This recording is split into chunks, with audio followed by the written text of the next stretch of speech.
ከዚህ በፊት በጣም ትልልቅ ፐርፎርማንስ ያላቸውን በውሃ የሚቀዘቅዙ ዴስክቶፖች አይታችሁ ሊሆን ይችላል። ነገር ግን ይሄ በውሃ የማቀዝቀዝ ቴክኖሎጂ ላፕቶፕ ላይ አለ ብላችሁ ምን ታስባላችሁ? XMG Neo C16።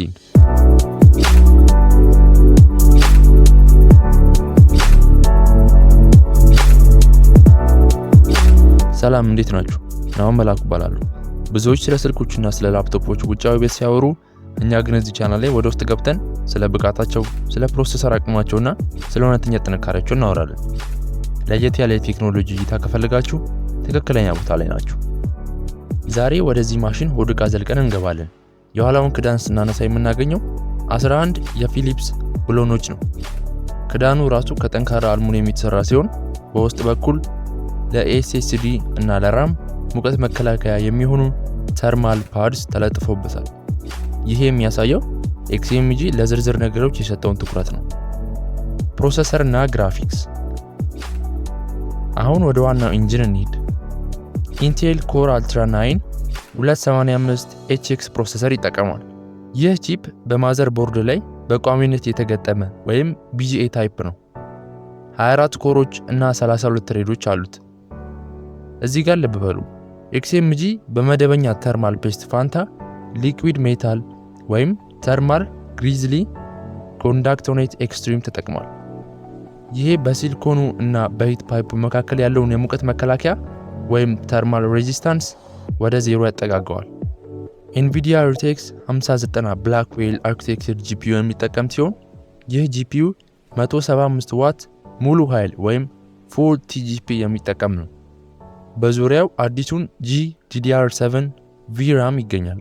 እነዚህ ቺፖች ከበፊቱ በበለጠ ፍጥነት ዳታ ያመላልሳሉ።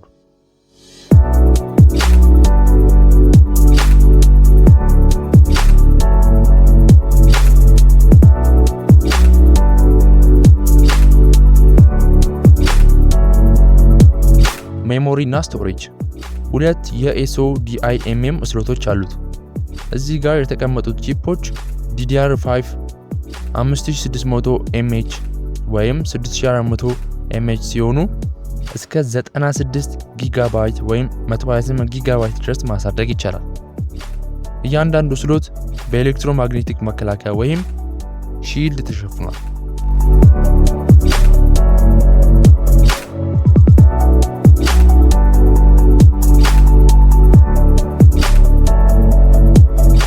ስቶሬጅ። ሁለት የኤም.2 2280 ስሎቶች አሉት። አንደኛው PCIe Gen 4 ሲሆን ለወደፊቱ እስከ 14 ጊጋባይት SSDን አፕግሬድ ማድረግ ይቻላል። ሁለተኛው ደግሞ PCIe Gen 4 ነው።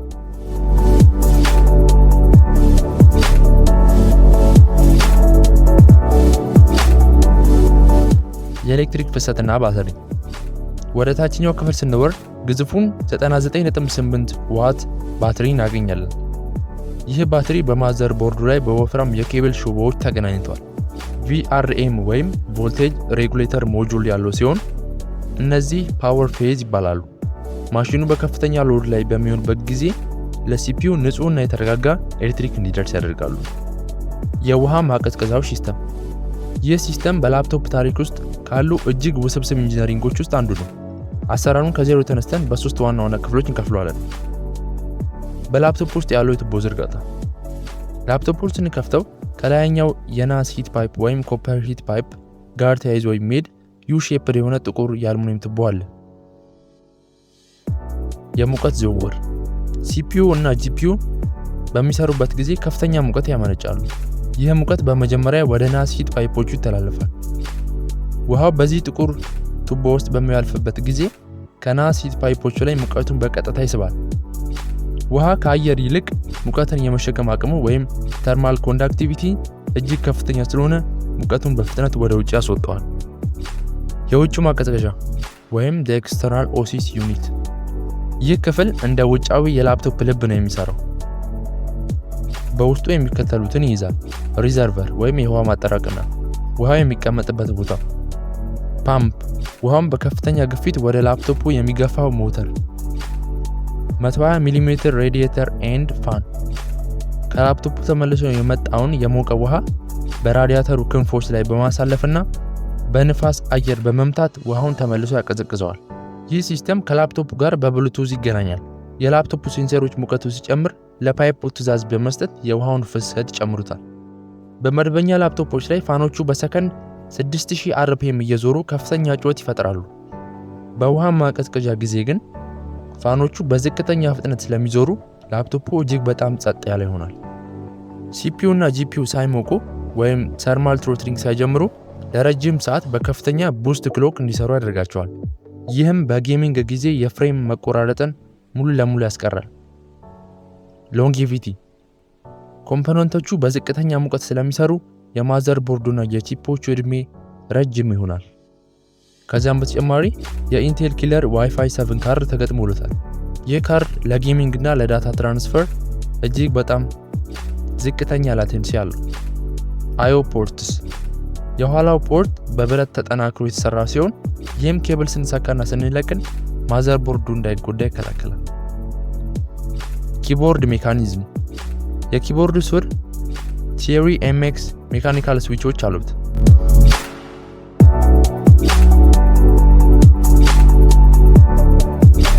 በአጠቃላይ ኤክስኤምጂ ኒዮ 16 የኢንጂነሪንግ ጥበብ የታየበት ማሽን ነው። ከውሃ ማቀዝቀዣው ቱቦ ጀምሮ እስከ ሊኩዊድ ሜታሎድ ድረስ ሁሉም ነገር የተገጠመው ከፍተኛ አፈጻጸም ነው። ይህ ማሽን ለተራ ተጠቃሚ ሳይሆን እያንዳንዱን ፍሬም እና ሜጋሄርዝ ለሚቆጠር ባለሙያ ነው። የዛሬው ዝርዝር ሪቪው ይህን ይመስላል። የቪዲዮ መረጃ ጠቃሚውን ካገኛችሁት ላይክ ማድረጋችሁ እንዳትረሱ። በቀጣይ ቴክኖሎጂ ቪዲዮዎች እስከምንገናኝ ቻው።